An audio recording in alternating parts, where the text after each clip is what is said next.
자, 오늘 공동의 말씀 가지고 우리 중풍병자를 이렇게 믿음이라는 제목으로 말씀을 나눕니다. 자, 우리 기독교 신앙은 믿음이라고 우리가 말할 수 있습니다. 자, 믿음이 없이는 우리가 온전한 신앙생활을 할 수 없지요. 그래서 우리는 우리 바로 믿음의 대상이신 예수 그리스도를 바라보면서 우리는 믿음을 가지고 나갑니다. 자, 그래서 히브리서 12장 2절에도 보면 믿음의 주요 또 온전케 하시는 예수를 바라보자 이렇게 얘기합니다. 자, 믿음의 주요 온전케 하신 예수, 그 예수님을 바라보면서 우리의 믿음을 지키고 또 우리의 믿음을 가지고 우리가 하나님 앞에 나아갑니다. 자, 오늘 본문에도 보니까 자, 이 믿음을 가지고 주 앞에 나아갔다가 한 중풍병자가 그 병을 치료받는 내용이 나오게 되어집니다. 자, 오늘 이 말씀을 통해서 이 중풍병자가 어떻게 치료받았는가, 이 중풍병자를 일으켰던, 이 중풍병자가 임하였던 그 치료의 기적은 그 어떤 믿음인가에 대해서 함께 말씀을 나누기를 원합니다. 자, 우리 중풍병자를 일으켰던 믿음 우리 함께 나눕니다. 자, 먼저 첫 번째 우리 함께 따라하겠습니다. 장애물을 뛰어넘는 확신의 믿음입니다. 장애물을 뛰어넘는 확신의 믿음입니다. 자, 예수님이 오셨다는 소문을 듣고 이제 가버나움에 예수 오셨다는 소문을 듣고 수많은 사람들이 저 앞에 나옵니다. 주의 말씀을 듣기 위해서, 또 병 고치기 위해서, 귀신을 내쫓기 위해서 여러 가지 또 소문을 듣고 예수님이 행하신 일이 정말 진짜인가 아닌가 확인하고자 많은 사람들이 주 앞에 나오게 되어집니다. 자, 그 중에 한 중풍병자도 4사람이 침상째 그 중풍병자를 메고서 오게 되어집니다. 그런데 사람들이 많아서 그 집에 들어갈 수 없게 되어집니다. 이런 어떤 큰 공원이나 운동장에서 집회를 하는 것이 아니라 가정집에서 예수님이 들어가셔서 말씀을 증거하는데 소문을 듣고 사람들이 많이 와서 이 집에 들어갈 수가 없다는 것입니다. 아, 좀 죄송합니다. 좀 비켜주세요. 이 사람은 병이 깊어서 일어날 수가 없습니다. 이 사람을 데리고 주 앞에 나가야 합니다. 그거 좀 비켜주세요. 근데 거기 사연 없는 사람이 없습니다. 다 마음속에 사연을 가지고 나왔고 소원을 가지고 나왔고 어떤 기적을 바라보고 나오는 사람들이 대다수이기 때문에 그들도 바로 아쉬운 마음에, 안타까운 마음에 비켜줄 수가 없게 되어집니다. 자, 여기서 이 중풍병자는 먼저 주 앞에 나가기 앞서서 장애물을 만나게 되어집니다. 자, 우리 신앙생활에도 마찬가지입니다. 우리 신앙생활도 내가 열심히 신앙생활 하려고 하면 하면서 갑자기 막 복이 쏟아지는 것이 아니라 예기치 못한 어려움을 만나게 되어집니다. 뜻밖의 어려운 일을 만나게 되어집니다. 그래서 많은 사람들이 신앙생활의 첫 걸음을 잘 뛰었다가 두 번째 발걸음을 뛰려고 하는데 예기치 못한 어려움을 만나서 주저앉는 경우가 많이 있습니다.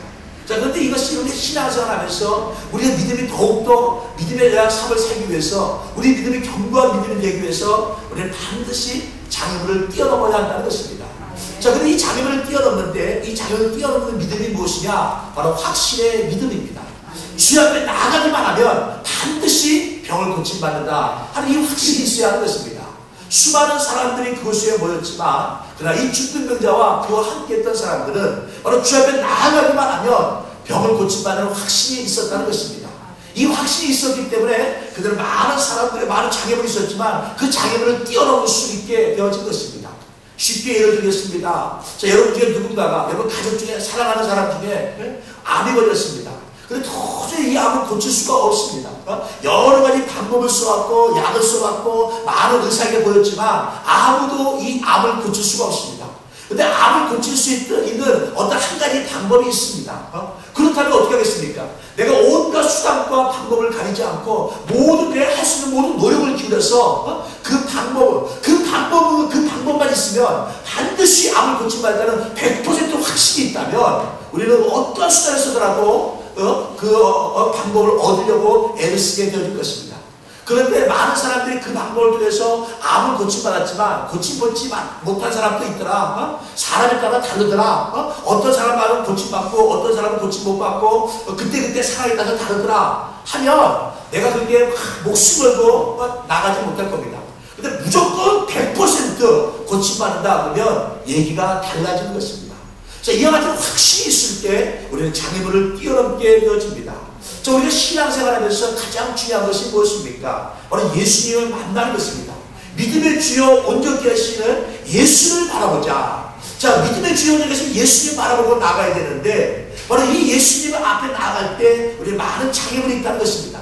이 장애물을 뛰어넘는 것이 바로 확신의 믿음입니다. 내가 주 앞에 나가면 주님 반드시 내가 함께 하신다. 나를 사랑하여 주신다. 주님께서 반드시 나를 품어주신다.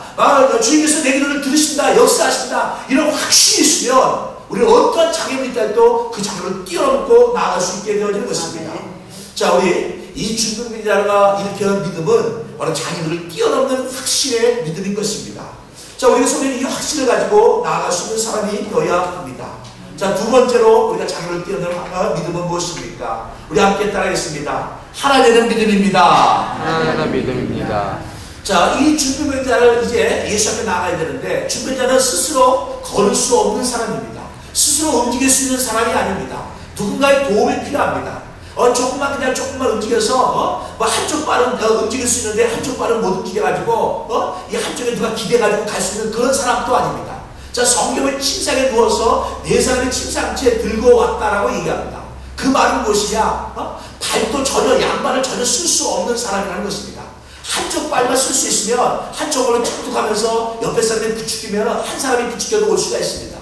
근데 그냥 불어넣어서 꼼짝 못하고 불어넣어 있는 이 사람이 주 앞에 나오기 위해서는 바로 네 사람이 필요했다는 것입니다. 그런데 이 네 사람이 필요한데 이 네 사람이 하나 되는 믿음이 있어야지만이 바로 주 앞에 나아갈 수 있다는 것입니다. 자, 오늘날 교회 안에서도 우리가 교회가 힘을 얻고 부흥되어지고 주의 역사가 많이 나타나는 교회가 어떤 교회입니까? 하나 되는 교회입니다. 하나 되는 교회. 구역이 하나가 되어집니다. 부서가 하나가 되어집니다. 우리의 마음이 하나가 되어집니다. 그래서 하나가 되어서 나갈 때 우리가 어떠한 일을 하든 간에 감당할 수 있게 되어지는 것입니다. 자, 초대교회가 그러지 않았습니까? 그들이 한 마음으로 모였다라고 성경은 얘기합니다. 한 마음으로서 함께 기도하고 한 마음으로 모여서 그들의 소유를 내려놓고 서로가 필요한 자들의 서로 필요를 통용하였다라고 성경은 말하고 있습니다. 자, 하나 되는 믿음, 사실 하나 된다는 것이 어렵습니다. 왜냐하면요, 여기 있는 저와 여러분은요, 우리가 많은 숫자는 아니지만 우리는 다 각기 틀린 환경에서 자랐습니다. 우리 성격이 다 다릅니다. 그리고 우리가 또 생각하는 것도 다릅니다. 그렇기 때문에 하나 된다는 것은 굉장히 힘들고 어렵습니다. 그러나 예수 그리스도 안에서 바로 우리가 하나가 되어야 합니다. 바로 하나님의 영 성령 안에서 하나가 되어야 하는 것입니다. 자, 성경에 보게 되어지면 출애굽기 17장에 이스라엘과 아멜렉이 전투를 하게 되어집니다. 자, 이스라엘이 모세의 인도를 따라서 광야를 지나게 되어질 때 아멜렉이 뒤에 처진 사람들, 바로 뒤에 힘들고 불평하며 처진 사람들을 공격하게 되어집니다. 그때 모세가 여호수아에게 너는 사람들을 데리고 나가서 저들과 싸우라 얘기합니다. 자, 여호수아가 담대하게 나가 싸웁니다. 용감하게 나아갑니다. 근데 용감하다고 해서 내가 담대하다고 나가서 싸움에 이길 수 있는 것이 아닙니다. 자, 이스라엘 백성들은 430년 동안이나 애굽에서 종살이하는 사람들입니다. 그들은 벽돌을 찢고 흙을 개기고 도로를 닦고 이런 사람이었지 한 번도 창칼을 들고 싸움에 나갔던 사람이 아니었습니다. 한 번도 사람을 향해서 싸움을 해본 사람이 아니었습니다. 그럼에도 불구하고 그들을 데리고 여호수아가 나갑니다. 근데 성경은 뭐라고 얘기합니까? 모세가 산에 올라가서 손을 들면 여호수아가 이기고 손을 내리면 아멜렉이 이기더라 하고 얘기하고 있습니다. 자, 아멜렉이 이기는 건 당연합니다. 여호수아와 이스라엘 백성들이 아멜렉을 이길 수가 없습니다. 그런데 어떻게 하면 이기느냐? 모세가 손을 들면. 자, 모세가 손을 든다는 것은 하나님께 부르짖으며 기도했다는 것입니다. 하나님께 부르짖으며 기도했더니 하나님께서 여호수아를 도와주니까 여호수아가 이기게 되었더라. 성경은 그렇게 얘기합니다. 그런데 모세가 피곤해서 손을 내리게 되어지면 아멜렉이 이기게 되어집니다. 그래서 이 모세를 도와서 이 손이 내리지 않도록 하기 위해서 모세를 바위에다 앉히고 바로 아론과 홀이 양쪽에서 모세의 손을 붙잡았다라고 성경은 얘기합니다. 자, 모세 혼자서는 안 되는 겁니다. 아론과 홀이 모세를 붙잡아주고 도와줬으니까 모세가 손을 들고 전쟁이 끝날 때까지 아침부터 저녁까지 바로 하나님께 부르짖을 수 있었고 모세가 부르짖음을 인하여 여호수아가 승리하게 되었더라. 성경은 그렇게 얘기합니다. 자, 그래서 바로 하나가 되어야 하는 것입니다. 시편 133편 1절의 이야기를 보면 형제가 연합하여 동거하니 어찌 그리 선하고 아름다운지요 라고 얘기했습니다. 형제가 연합하여 동거하니 하나가 되어지는 것이 어찌 하나님 보시기에 그리 아름다운지요 라고 시편 기자는 고백합니다. 또 전도서 4장 10절 이야기도 말하기를 한 사람이면 패하겠거니와 두 사람이 맞설 수 있나니 세 격주는 쉽게 끊어지지 아니하느니라 라고 얘기하고 있습니다. 한 사람이면 지고 두 사람이면 해볼만 하고 세 사람이면 이긴다, 그 말인 것입니다. 자, 셋이 하나가 되어서 한 마음이 되어지면 반드시 이기게 되어진다. 성경은 그렇게 얘기합니다. 자, 그래서 우리가 보통 한국이 여섯 가정, 7가정 아닙니까? 우리 교회가 5 구역이 있는데 구역 식구들이 똘똘 뭉칩니다. 그러면요 6가정 갖고도 큰일을 할 수 있는 겁니다. 그런데 6가정이 다 따로따로 한 마음, 각기 다른 마음을 가지면 아무것도 못하고 1년을 지나가고 마는 겁니다. 기간도 마찬가지고 구역도 마찬가지고 교회 모든 일을 행사하고도 마찬가지입니다. 하나가 되어지면 숫자가 적다할지라도 그걸로 인하여 큰 일을 행할 수 있게 되어진다는 것입니다. 자, 하나 되는 믿음, 이것이 중요합니다. 자, 부흥사 디에무니 목사님의 이야기입니다. 자, 이 디에무니 목사님이 이게 청년이 왔습니다. 청년이 와서 이렇게 물어봤습니다. 목사님, 꼭 교회 나가야지만이 신앙생활을 제대로 할 수 있는 겁니까? 물어봤습니다. 집에서도 얼마든지 성경을 읽고 집에서 얼마든지 기도할 수 있지 않습니까? 집에서도 찬송을 부를 수 있는데 꼭 교회 나가야지만이 신앙생활을 제대로 하는 것입니까? 라고 물어봤습니다. 자, 그때 디에무니 목사님이 가만히 그 청년의 말을 듣고 마치 벽난로에서 이렇게 나무를 놓고 나무가 막 불에 타고 있는데 아무 소리 하지 않고 벽난로에 가서 그 벽난로에 그 장작들을 다 흐트려 놓았습니다. 근데 금방 얼마 시간이 지나서 불이 다 꺼지고 말았습니다. 자, 그리고 디에무니 목사님 물어봅니다. 청년에게 자, 왜 조금쯤까지만 해도 불이 활활 타올라는데 왜 불이 꺼졌는지 아느냐? 하고 물어봤습니다. 근데 이 청년이 그거야 목사님이 장작을 흐트러 놓았으니까 이게 장작에 모여있을 때는 불이 활활 타오르지만 장작을 흐트러 놓았으니까 하나하나가 되니까 따로따로 떨어지니까 불이 꺼진 것 아닙니까? 하고 있습니다. 디에무니 목사님 얘기합니다. 바로 그것이 바로 하나가 되는 것이 교회라네 하고 얘기했습니다. 바로 하나가 되어서 교회 와서 하나가 되어서 함께 찬양하고 함께 예배하고 함께 말씀을 나누고 함께 주 앞에 나아가게 되어지고 그럴 때 우리 한 사람 한 사람은 약하지만 우리 한 사람 한 사람은 부족하지만 하나가 되어질 때 바로 우리가 큰 일을 행하게 되어진다는 것입니다. 하나가 될 때 성령의 역사가 나타나게 되어진다는 것입니다. 자, 우리 유튜브에 보면 이 동물들의 이야기가 나옵니다. 동물들의 이야기가 영화가 나오는데 거기 보면 들소가 사자를 죽이는 내용이 나옵니다. 우리가 학생할 때 사자 보면 동물의 왕 그러지 않습니까? 그런데요, 사자 한 마리가 와가지고 암살해 와서 들소를 엉덩이를 물었습니다. 근데 들소가 원체 덩치가 크니까 엉덩이를 물리고도 막 비틀비틀해서 막 도망을 갑니다. 사자가 엉덩이를 물고 막 질질 끌려가면서도 엉덩이를 물고 놓지 않습니다. 근데 조금 있다 보니까요, 다른 들소가 와가지고 확 옵니다. 와가지고 여러 가지 들소가 와가지고 뿔로 그 사자를 막 들이박습니다. 들이박아서 공중으로 이렇게 뛰어올리면 다른 들소가 와서 또 그 뿔로 들이박고 그래서 결국은 사자가 죽더라고요. 들소 여러 마리가 와가지고 막 뿔로 막 들이박고 하니까 근데 이 들소는요 여러 마리가 뭉쳐 있습니다. 항상 혼자 다니지 않고 10마리, 20마리가 뭉쳐 있습니다. 그래서 사자도 들소는 못 건드립니다. 잘못하면 들소떼한테 오히려 죽임을 당하게 되어집니다. 들소 한 마리 한 마리는 사자한테 이길 수가 없지만 여러 마리가 뭉치니까 사자도 안 되더라 하는 것입니다. 자, 이와 같습니다. 자, 동물들의 세계에서도 이와 같은데 교회 안에서도 마찬가지입니다. 우리가 하나가 되어질 때 바로 큰 역사가 일어나게 되어진 것입니다. 예수님께서도 말씀하기를 마태복음 18장 20절에 보면 두세 사람이 내 이름으로 모인 곳에는 나도 그들 중에 있느니라. 뭐라고 얘기한다고요? 한 사람이라고요? 아니요, 두세 사람입니다. 두세 사람이 한 마음으로 주 앞에 함께 모여서 예수 이름으로 기도하고 예수의 이름으로 우리가 하나가 되어질 때 주님이 그 가운데 함께 하시겠다 하고 말씀하고 있는 것입니다. 자, 이 중국민자를 주 앞에 데리고 오기 위해서는 네 사람이 마음이 맞아야만 합니다. 자, 이 마음이 맞아서 이걸 잘 들어야죠. 네 사람이 뭐 식이 똑같을 수도 없고 키가 같을 수도 없을 것인데 서로가 이 조화를 잘 이루어야지만이 하나가 되어서 이 중매를 주 앞에 데리고 나올 수 있게 되어진 것입니다. 자, 우리 하나가 되는 믿음. 자, 그래서 우리는 늘 기도할 때마다 성령 인정하려고 모셔줍니다. 내가 성령 충만 받기를 원합니다. 우리 가정이 편안하기를 원합니다. 우리 사업자가 잘 되기를 원합니다. 우리는 늘 그렇게 기도합니다. 올바른 기도입니다. 그러나 그 기도에 앞서서 우리가 먼저 기도할 것은 우리가 하나가 되게 해 주옵소서라고 합니다. 내가 서로 양보할 수 있고 서로 이해할 수 있고 그래서 우리가 한 마음이 될 수 있게 해달라고 기도해야 하는 것입니다. 하나가 되어질 때 바로 하나님의 역사가 나타나게 되어질 것입니다. 자, 계속해서 우리 함께 말씀을 나눕니다. 자, 중풍병자를 일으킨 믿음, 우리 마지막입니다. 저기 함께 따라합니다. 포기하지 않는 믿음입니다. 포기하지 않는 믿음입니다. 자, 중풍병자와 네 친구가 자, 하나가 되었어. 그리고 그들이 주 앞에 나왔습니다. 그런데 문제는 사람들이 많습니다. 사람들이 많아서 도저히 집 안으로 들어갈 수가 없습니다.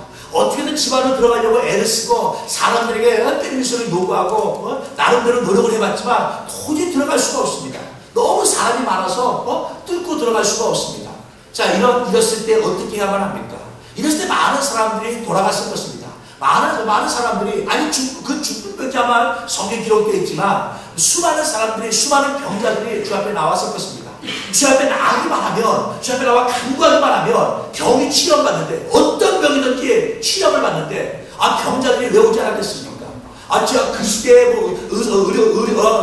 의사가 제대로 된 의사가 있는 것도 아닐 거고, 수많은 병자들이 다 많이 몰려왔을 텐데, 그런데 이 많은 사람들이 서로 들어가려고 하니까 꽉 차가지고 도저히 들어갈 수가 없습니다. 방법이 없습니다. 자, 그런데 이 네 명의 내 친구들은 포기하지 않았습니다. 어떻게든 주 앞에 들어가려고 방법을 생각해 봅니다. 자, 우리가 마음이 포기하게 되어지면 그때부터 우리는 지고 마는 것입니다. 내가 안 된다, 할 수 없다 라는 생각이 되어지면 그때부터 우리는 아무것도 할 수 없게 되어집니다. 안 된다는 생각이 아니라 할 수 있다 하고 믿음을 가지고 나가게 되어지면 할 수 있는 방법이 보이게 되어지는 것입니다. 자, 우리 현대그룹을 일으켰던 그 정조 회장님 돌아가셨지만, 자, 그분이 시련이 있어도 실패는 없다라는 책을 썼습니다. 자, 근데 그분의 특징 중에 하나가 뭐냐? 그분은 국민학교밖에 졸업을 못했습니다. 그런데 이제 큰 기업을 일으키고 기업이 커지다 보니까 많은 공부한 사람들이, 교육받은 사람들이, 뭐 석사, 박사 많은 사람들, 많은 사람들을 채용해서 쓰게 되어집니다.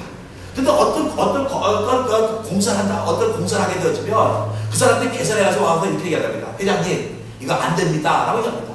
그들은 석사, 박사학위 또 그 분야에서 전문가니까 그분들은 나름대로 계산을 해보고 이건 도저히 답이 없다, 안 된다 라고 얘기합니다. 그 보통 사람 같으면 저 사람은 나보다 공부를 많이 한 사람이니까, 저 사람은 전문가니까 저 사람이 안 된다 하면 안 되는 거야 하고 포기할 겁니다. 그런데 정조회장님은 한 번도 포기하지 않고 꼭 이렇게 얘기한답니다. 해봤어? 해봤어? 뭐 해보진 않고 머릿속으로만 계산했죠. 머릿속으로 계산하고 했는데 도저히 계산이 안 되는 겁니다. 근데 이분은 하는 말이 해봤어? 해보고 안 되면 안 되는 거고, 그거 뭐 종이 쪽에다 계산하고 이런 거 하지 말라는 거예요. 그냥 한번 해보자는 거예요. 해봤어? 그래서 그분은 늘 그냥 포기하지 않고, 그분에 대한 유명한 이야기가 많지 않습니까?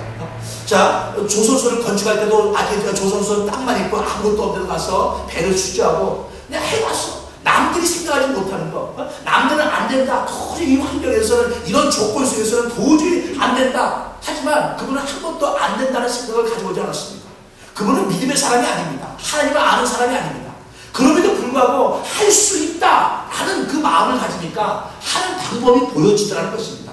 할 수 있다 그러니까 할 수 있는 방법들이 생기게 되어지더라는 것입니다. 하나님을 모르는 사람도 그리한데, 하나님 믿고 나가는 사람, 전능하신 하나님이 우리와 함께 하시고 우리를 도와주고 계시는데, 내가 할 수 있다, 나는 부족하지만, 나는 연약하지만 하나님에게 지혜를 주시면 할 수 있다, 하나님에게 능력 주시면 할 수 있다, 하나님이 나와 함께 하시면 할 수 있다 하고 믿음을 가지고 나가게 되어지면 바로 할 수 있는 방법이 보이게 되어진다는 것입니다. 자, 이 사람들은 그냥 포기하지 않고 어떻게든 들어가려고 애를 씁니다. 그랬더니 방법이 보였습니다. 집 주변으로 사방 수십 메타가 사람이 있어서 집 가까이도 갈 수가 없는데 방법이 딱 하나 있는데 무엇이냐? 지붕에는 아무도 없다는 거예요. 아무도 지붕에 올라가지 않지 않습니다. 야, 지붕을 올라가서 지붕을 뜯으면 되겠구나. 그래서 그들이 지붕에 올라가게 되었습니다. 자, 지붕에 올라가서 지붕을 뜯고 침상째, 이 중풍병자는 혼자 몸을 움직일 수 있는 사람이 아니니까 아마 침상에다가 줄을 꽁꽁 묶어가지고 이만큼 뜯어가지고 침상채, 침대채 이렇게 주님 앞에 내려놓는 것입니다. 자, 그 당시 파냈던 집은 보통 단층 슬랍으로 된 집인데 지붕이 평평한 지붕이었다고 합니다. 그리고 그 지붕 위에는 바로 이런 어떤 그런 이렇게 지금처럼 어떻게 단단하게 되어지는 것이 아니기 때문에 쉽게 뚫을 수가 있고, 그리고 지붕에 올라가는 계단이 있어서 한여름에는 지붕에 올라가서 사람들이 쉬고 했는데 이 사람들이 지붕에 올라가서 그 지붕을 뜯은 겁니다. 자, 포기하지 않는 믿음. 누가 지붕을 뜯을 생각을 했겠습니까? 누가 그 지붕을 뜯어서 침상태에 내리겠다고 하는 생각을 해봤겠습니까? 아무도 그 생각을 못한 거예요. 왜? 할 수 없다. 저렇게 사람들이 많으니까 도저히 집에 들어갈 수 없다 라고 생각하니까 그런 생각이 나오지 않는 것입니다. 그런데 우리는 포기하지 않고 주 앞에 나아가겠다, 반드시 주 앞에 나아가겠다 하는 믿음을 가지고 포기하지 않고 나가니까 방법이 보여지더라 하는 것입니다. 우리 남미 대륙을 발견했던 콜럼버스 이야기입니다. 그분이 남미 대륙을 발견했을 때 많은 사람들이 비난했습니다. 아니 그건 누구나 할 수 있는 거다 라고 얘기했습니다. 그런 지원을 받으면, 그런 조건이라면 누구든지 할 수 있다라고 얘기했습니다. 근데 그분이 얘기합니다. 자, 계란을 놓고 이 계란을 세워보십시오. 사람들이 막 계란이 동그란데 세워집니까? 안 세워지죠? 걔는 도저히 계란을 세울 수가 없습니다. 당신이 한번 세워보시오. 그때 끝을 툭 터뜨려가지고 알맹이를 다 빼고 껍질만 안 보고 세우니까 그냥 세워지잖아요. 사람들이 그럽니다. 아니 그렇게 누가 못 세우냐 그럽니다. 누구든지 그렇게 하면 계란을 세울 수 있지 않습니까? 그런데 다른 사람들은 단순히 계란을 세우겠다, 깨트린다는 생각을 못 해보고 단순히 계란을 세워야 된다는 생각만 가지니까 도저히 세울 수가 없는 겁니다. 그리고 몇 번 하다가 이건 계란이 네모나지가 않고 타원형이니까 세울 수가 없다라고 결론을 내립니다. 근데 콜럼버스는 생각이 달랐습니다. 그 안에 걸 다 비워버리면 그리고 밑에를 평평하게 만들면 계란이 세워질 것이 아니냐 하는 것입니다. 못 세우겠다는 것이 아니라 세울 수 있다라고 하니까 방법이 나오더라 하는 것입니다. 그렇습니다. 우리 신학도 마찬가지입니다. 제가 오늘 아침도 우리 중보기도회 때도 우리 함께 나눴지만, 자, 우리 요즘에는 카메라가 좋은 게 얼마나 많습니까? 뭐 1600만 원 하소, 2000만 원 하소, 4000만 원 하소, 뭐 얼마나 카메라가 좋은 것이 많습니다. 요즘에 새로 나온 카메라들은 뭐 손 떨림 방지 기능이 있어가지고 카메라 잘 못 찍는 사람이 손이 떨려도 자동으로 교정시켜서 착착 찍게 만들어줍니다. 근데 누군가가 세계에서 가장 좋은 카메라를 여러 개 선물했습니다. 아주 세계에서 가장 좋은 카메라입니다. 그런데 나는 사진을 찍을 줄을 모릅니다. 그래서 여건도 모르고 그냥 무조건 눌러서 찍는 것밖에 모릅니다. 그러면 이제 아무리 제일 세계에서 가장 좋은 카메라를 할지라도 내가 찍은 사진은 작품이 되지 못합니다. 그냥 그저 그런 사진이 나오고 맙니다. 카메라가 아무리 좋아도 내가 찍을 줄 모르면 제대로 된 사진이 나올 수가 없다는 거예요. 멋진 작품이 나올 수가 없다는 것입니다. 우리 하나님은 전능하신 분입니다. 우리 하나님은 능치 못함이 없는 분이십니다. 죽은 자를 살리시며 없는 것을 있게 하시는 분이십니다. 그 하나님이 우리 아버지가 되어주십니다. 그러나 그 하나님이 우리 아버지가 되어주신다 할지라도 내가 올바른 믿음이 없다면, 내가 하나님을 기뻐하는 믿음이 없다면, 하나님에 나가서 하나님 바라보는 믿음이 없다면, 그러면 하나님의 역사는 온전히 나타날 수 없다 하는 것입니다. 사진을 못 찍는 사람에게 가장 좋은 카메라를 갖다 줘봐야 좋은 작품 있는 사진이 나올 수 없는 것처럼 우리 하나님의 전능하신 분이라 할지라도, 눈치 못하는 하나님이라 할지라도, 모든 것을 하실 수 있는 하나님이라 할지라도 내가 온전치 못한 믿음이 있다면 우리 하나님은 내 가운데 크게 역사할 수 없다는 것입니다. 그래서 우리는요, 하나님 앞에 우리 믿음을 가지고 나가야 합니다. 그 우리 기적을 일으키는 믿음이 무엇입니까? 오늘 이 죽은 문제가 일어난 이유가 무엇입니까? 이 죽은 문제가 사고로 병이 생겼습니까? 아닙니다. 주님께서 말씀합니다. 소자야 내 제사함을 받았느니라 하고 말씀합니다. 자, 5절 보겠습니다. 예수께서 그들의 믿음을 보시고, 자, 누구의 믿음이요? 죽은 문제의 믿음이요? 아니요. 죽은 변자를 바로 예수 앞에 데리고 나왔던 그 네 사람의 믿음을 보시고 죽은 변자에게 말씀하십니다. 작은 자야 내 제사함을 받았느니라 하시니, 이 사람은 자기의 죄 때문에 병이 들린 사람입니다. 하나님의 큰 죄를 지은 죄인입니다. 그럼에도 불구하고 바로 그들과 함께 했던 사람들이 믿음을 가지고 주 앞에 나왔더니 바로 자녀들을 뛰어넘는 확신의 믿음, 주 앞에 나아가야 한다면, 바로 예수 앞에 나아가야 한다면 병을 고침받는 그 확신의 믿음을 가지고 나갑니다. 그리고 그들이 네 명이 하나가 되어서 하나 되는 믿음을 가지고 주 앞에 나왔습니다. 그리고 포기하지 않고 많은 사람이 있음에도 불구하고 다 떼갈 수 없는 형편에도 불구하고 포기하지 않고 바로 그들의 방법을 찾아서 주 앞에 나왔을 때 주님께서 그들의 믿음을 보시고 소자야 내 제사를 받았느니라 하며 그의 죄를 사여줍니다. 그리고 그의 병도 고침받게 되어집니다. 궁중매에게 새로운 인생이 시작되었습니다. 새로운 삶이 시작되게 되어진 것입니다. 오늘날도 바로 중매를 이겼던 그 주님 우리 가운데 함께 하십니다. 그 주님께서 우리 가운데 역사하십니다. 그리고 우리에게 요구하십니다. 우리의 믿음을 보기를 원하고 계신다라고 말씀하고 있는 것입니다. 마가복음 10장에 보면 바디메오가 나옵니다. 자, 바디메오가 바로 그가 소경이 되어서 구걸하며 살아갑니다. 근데 예수께서 지나가신다는 얘기를 듣고 그가 큰 소리로 외칩니다. 다윗의 자손이여 나를 불쌍히 여기소서. 다윗의 나를 불쌍히 여기소서. 그때 사람들이 그를 꾸짖습니다. 잠잠해라, 조용하라 하면서 그를 꾸짖습니다. 그때 성경이 뭐라고 얘기합니까? 바디메오가 사람들이 하는 말을 듣고 위축되어서 잠잠해졌더라, 조용해졌더라, 그렇게 말하고 있지 않습니다. 오히려 그가 더 큰 소리로 사람들이 조용히 해라, 조용히 해라, 조용히 하지 못해 했더니 오히려 더 큰 소리로 그가 다윗의 자손 예수여 나를 불쌍히 여기소서 하고 외치게 되어집니다. 그때 예수님께서 그를 데리고 오라. 그리고 다 소경 바디메오가 왔을 때 예수님이 물어봅니다. 내게 무엇을 원하느냐? 자, 그가 한 것은, 주 앞에는 그가 한 것은 무엇입니까? 큰 소리로 주 앞에 외친 것밖에 없습니다. 주님, 나를 불쌍히 여기소서. 주님, 나를 불쌍히 여기소서. 그가 주 앞에 나기만 한다면, 사람들이 나를 꾸짖어도, 사람들이 나를 욕해도, 사람들에게 나를 돌팔매질을 한다 할지라도, 내가 주 앞에 나기만 한다면, 나는 눈을 떠지게 될 것이다. 나는 보게 될 것이다. 내 인생은 변화될 것이다. 나는 새로운 인생을 살게 될 것이다. 그 확신이 있으니까 그가 다윗의 예수여 하고 외치며 나갈 수 있게 되어진 것입니다. 아멘. 자, 오늘 우리는 이와 같은 확신의 믿음, 그리고 어떤 장애물 있어도 포기하지 않고 주 앞에 반드시 나아가겠다는 이 믿음을 가지고 나가게 되어질 때 우리 삶 가운데 하나님의 역사가 일어나게 되어진 것입니다. 아멘. 우리 사람들은 거룩한 주 앞에 나오는 사람 모든 성도들 오늘 말씀을 마음에 담으시고 정말 주님을 만나기를 원합니다. 우리 믿음의 주에 온전히 계신 예수님 만나고 그 예수 앞에 바로 서서 우리 저와 여러분 삶 가운데 하나님의 놀라운 능력이, 하나님의 큰 기적이 일어나기를 주의 이름으로 축원합니다. 축원합니다.